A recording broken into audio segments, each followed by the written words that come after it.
It is rivalry week in college football. We are recording pretty early in the week, Tuesday night, so some of these lines could move by Saturday. But we've got quite a few games that we're going to mention. It's a big week in terms of the playoff picture. There's a lot of games that could impact the college football playoff landscape as far as rankings go. But let's start things off with the game, number 1 Ohio State at number 15 Michigan. I should also mention we didn't cover this in our quick question of the day, but the updated college football playoff rankings are out. So every ranking that you hear in this episode will be accurate. So number 1 Ohio State at number 15 Michigan. The Buckeyes are 9.5-point road favorites with a 44.5-point over under. Who do you like? Yeah, Ohio State has steamrolled everybody this year, outside of the Texas game, in which they still won by 7 points against the preseason number 1 team in the country. I think every win they've had is by multiple scores as well. That might need a fact check, though. Going into Michigan, obviously they haven't beaten Michigan since 2019. The Wolverines have won 4 straight. I think I'm going to take Michigan to cover, but I am going to take Ohio State to win. I think we'll go with the under as well at 44.5. I'm just not super sold on Michigan's offense for the most part. So I would go with a final score prediction of 24-20 Ohio State. The thing with Ohio State is that as a team, they don't need to win this game. Michigan does. And so I think that's worth mentioning. Ryan Day, however, needs to win this game as a coach. He needs this. I expect Jeremiah Smith to be back. He missed the game against Rutgers this past weekend. Didn't matter for the Buckeyes in the slightest. They rolled. But I just don't see a true freshman quarterback in Bryce Underwood beating a defense that's probably the best in college football and has multiple projected top 10 picks in the NFL draft come April. Michigan also hasn't beat a team that is currently ranked all season. I think Ohio State is just the far superior team on both sides of the ball. So I'm going to take them to win. I'm going to take them actually to cover the 9.5 points as well. And I will take the under, and I will predict 27-13 in favor of the Buckeyes as they cruise to the Big Ten championship game. Next up, Alabama-Auburn, the Iron Bowl, as some like to call it. Number 10, Alabama traveling to Auburn. They are 6.5-point road favorites with a 46.5-point over-under. And that line has actually gone down a little bit. I believe that started at like 49.5. So people are expecting some low-scoring points or low-scoring game here. But Braden, who do you like? Yeah, this one's going to be probably a game-time decision for me in terms of who covers. I think Auburn, they looked great with Deuce Knight last week. Granted, it was FCS Mercer, but Mercer is still 9-1 in the Southern Conference. Deuce Knight had 162 yards rushing and 4 touchdowns, plus 239 yards and 2 more scores through the air. He looked phenomenal. And you have to wonder if Auburn will still reactivate Ashton Daniels. He sat out last week to preserve his red shirt and still be able to play in the Iron Bowl.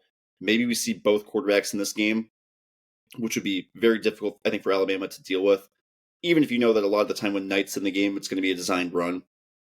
So I'm going to take Auburn to cover tentatively. Bama's been shaky recently. Weird things happen when this game is played at Jordan-Hare, especially when Auburn is a mediocre to bad team. So I'll take Auburn to cover. And I'm going to stick with my prediction from a couple weeks ago and say that Auburn wins this game outright as well. And I'm going to go with the over in this game too. I'm going to say Auburn wins it by a score of 27-24. Yeah, I'm afraid. As an Alabama fan, this game terrifies me greatly. Auburn has nothing to lose. They actually become bowl eligible with a win in this game, so they're going to have extra to play for on top of just beating Alabama and ending their season. And on the flip side, Alabama has everything to lose. Auburn has been a drastically different team since Hugh Freeze got fired. Before he was let go, their defense was absolutely elite, and the offense just sucked.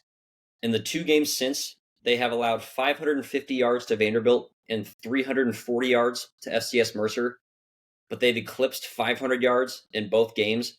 And I'm curious to see, like you mentioned, what they do at quarterback. It was announced that Ashton Daniels would get the start, but I have to imagine that we're going to see some Deuce Knight as well, especially after how he played last week.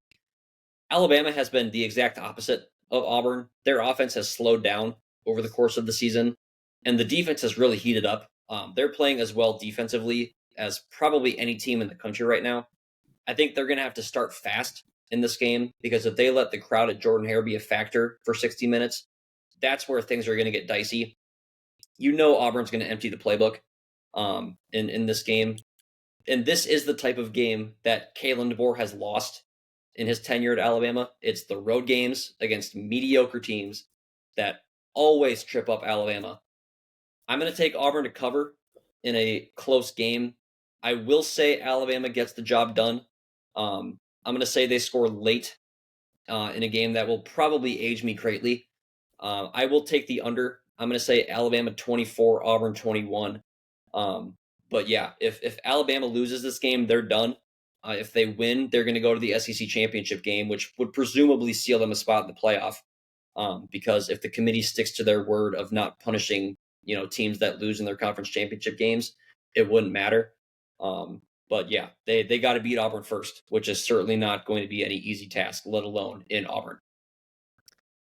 Next up, the Lone Star Showdown, as they call it. Number 3 Texas A&M at number 16 Texas. A&M is favored by just 2.5 points on the road with a 51.5 point over under. Braden, who do you like? Yeah, this just feels like a game where Texas is going to come out firing right away. And I'm a little bit concerned about A&M. We saw them 2 weeks ago against South Carolina.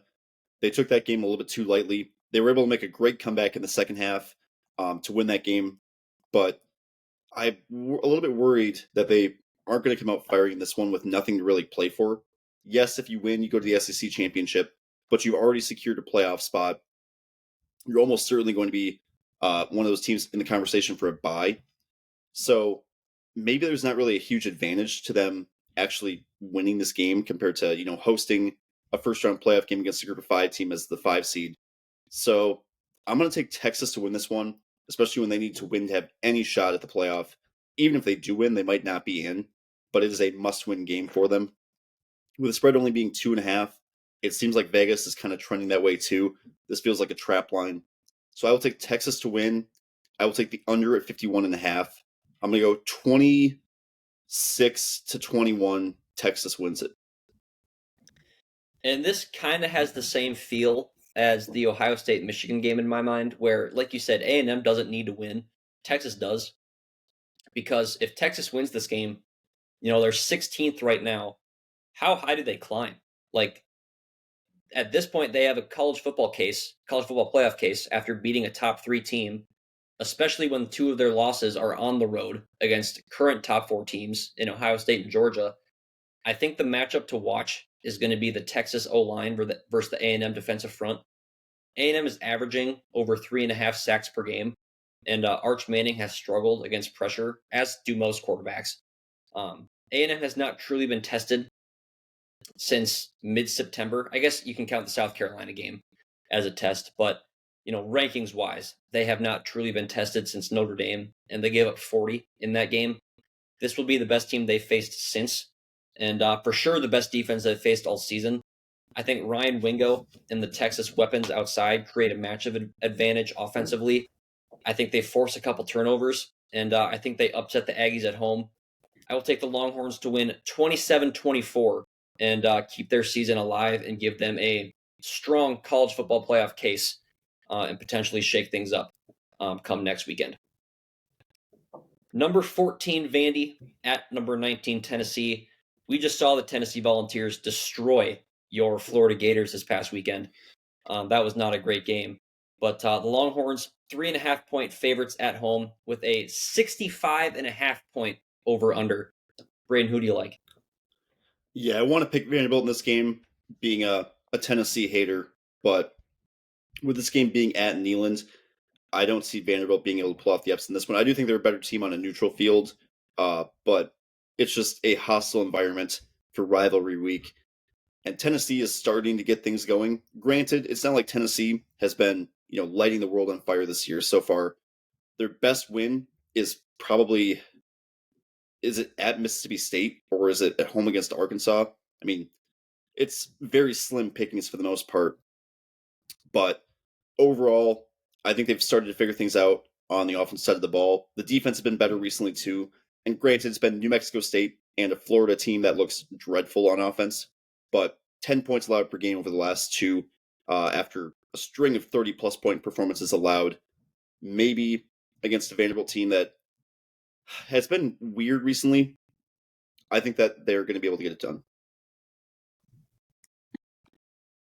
Yeah, both teams have at least a decent sized case. Vandy for sure has a strong case with a win, but this would be a pretty signature win for the Vols. Their only losses this year: Georgia, Alabama, and Oklahoma, two of which were decided by one possession. And you can make a case, not that it matters at this point, but there's a case to be made that they should have won that Georgia game. They had a field goal at the end of regulation to win it, and they did not make it. But a strong win would give them a case, certainly. Vandy's only losses are Alabama and Texas, and at 10-2, that's a strong case in the SEC. This game being at Neyland Stadium is a pretty sizable advantage for Tennessee. Both of Vanderbilt's losses are on the road. This game is going to come down to which team wins the turnover battle, in my opinion, and that's an area where Joey Aguilar has struggled. He's thrown 10 interceptions on the year. I think Vandy forces a key turnover late in the game and narrowly survives the Volunteers. I will take the over in a 65.5 point over-under. I will take it just narrowly in a 35-31 win for the Commodores. Up next, a battle of Georgia teams. The number 4 ranked Georgia Bulldogs taking on number 23 Georgia Tech. I'm kind of surprised Georgia Tech didn't fall out of the rankings. I guess they're still only a 2-loss team in the ACC, but they lost this weekend to Pitt. Georgia, 12.5 point road favorites with a 59.5 point over-under. Who wins this one? Yeah, I'm a little bit disappointed that this game's no longer being played on campus. It was phenomenal to see this game I think it was at Bobby Dodd last year when it went to 8 overtimes. Now it's at Mercedes-Benz in Atlanta. A little bit less of a hype atmosphere there. Georgia Tech looked dreadful in the first half last week. Gave up 21 first quarter points to Pitt. Haynes King threw 2 picks. Overall, they could not stop the Pitt rushing attack. The Panthers ran for 186 yards. Georgia has figured things out on the offensive side of the ball. I think the Bulldogs steamroll on this one. I'm going to take Georgia. I'm going to take the over as well. I'm going to take Georgia to cover by a final score of 38-24. And yeah, we had a very similar thought process. There might not be a hotter team in the country than Georgia right now, taking on a team that has lost 2 of their last 3 and can't stop anyone to save their lives. I don't think this game is ever going to be particularly close. I think Georgia dominates for 60 minutes and stamps a strong end to the regular season. So I will take the Bulldogs to cover the 12.5 as well. And I will say 38-20 in favor of Georgia. So the under just hitting in that one. And then the last game that we're going to touch on today for college football, number 6 Oregon, who just jumped Ole Miss in the college football playoff rankings, taking on Washington in Washington. The Ducks 6.5 point road favorites with a 51.5 point over under. Who wins this one, Braden? I think this one's going to come down to the wire. Both these teams looked really good last week. Oregon looked great against USC, knocked them off by 15. Washington blew the brakes off of UCLA as they should have. With Oregon, I think Dante Moore is up for another big performance. He had 257 yards passing and 2 touchdowns in that win over the Trojans. I'm going to go Oregon by a final score of 27-24 in this one. So I'll take the under barely by the hook, and I will take the Huskies to cover. I'm curious to see what Washington team shows up because 3 weeks ago they lost to Wisconsin. And since then, they responded by beating Purdue and UCLA, albeit 2 horrible teams, by a combined 70 points. Oregon has been exceptional at stopping the aerial attack. They are allowing the 3rd fewest passing yards per game in the country this year. So this game is going to have to be won by Jonah Coleman and Damon Williams' legs. Their star wide receiver, Denzel Boston, should be back for this game, it sounds like. But Oregon is also one of the hottest teams in the country right now. They've looked very good defensively the last 3 weeks, and they're running the ball as well as anybody in the country with a pretty banged-up wide receiver room. I think the Ducks keep rolling and lock up a college football playoff spot. I think they win and cover the 6.5, and I will take the over in a 31-21 Ducks win.